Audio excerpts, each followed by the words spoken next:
nasa mababang taripa pa rin tayo.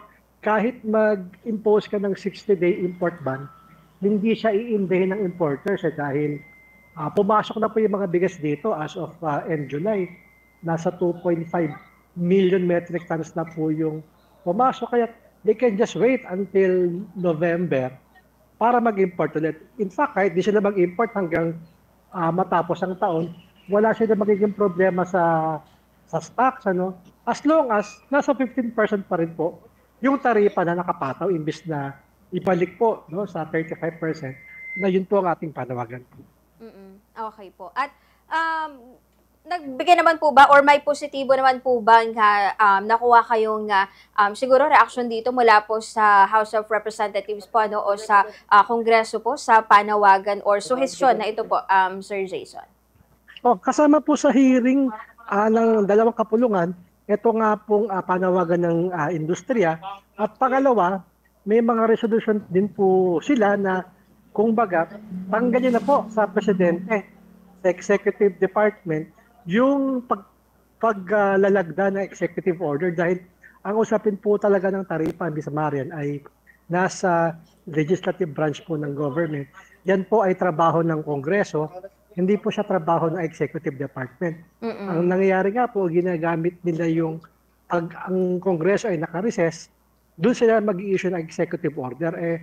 Yun po ay sana maging positibo yung resolution para tanggalin na po sa presidente at sa executive department yung pagbaba o pagtaas ng taripa. Hayaan lang ang Kongreso na siya po ang gagawa ng modification sa ating mga taripa.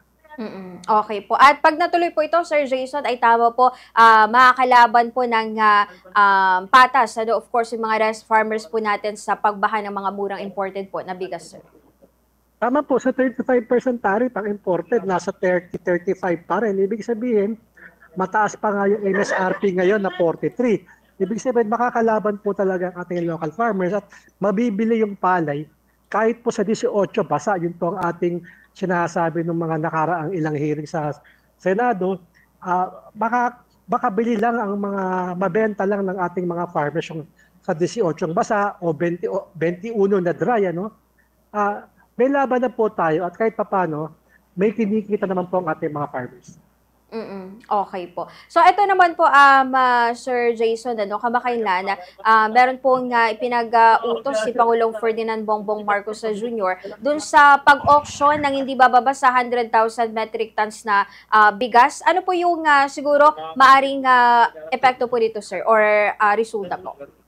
Ang sinasabi natin sana dapat napaaga o pagkatapos ng anihan, i-auction to dahil kung yung bigas ay ibebenta mo sa 25, kung baga ang makakabili niyan ay mga millers or mga traders, siguradong mababarot pa rin ang ating mga farmers. Kaya nga po ang panawagan natin noong una, kung talagang auction, bakit pa? Pwede mo naman siyang ilagay doon sa 20 pesos program mo sa bigas. Ibig sabihin, mismong gobyerno ang namimili at magbebenta. Kasi po, kung i-auction mo yung sa 25 pesos, mas malamang sa hindi, yung mga traders at millers din, ang mamimili dahil sila naman na may kakayahan na makabili ng maraming bigas dahil sila po yung may mga warehouse. Sila yung may mga storage facilities na kayang mag-imbak ng maraming sako ng bigas.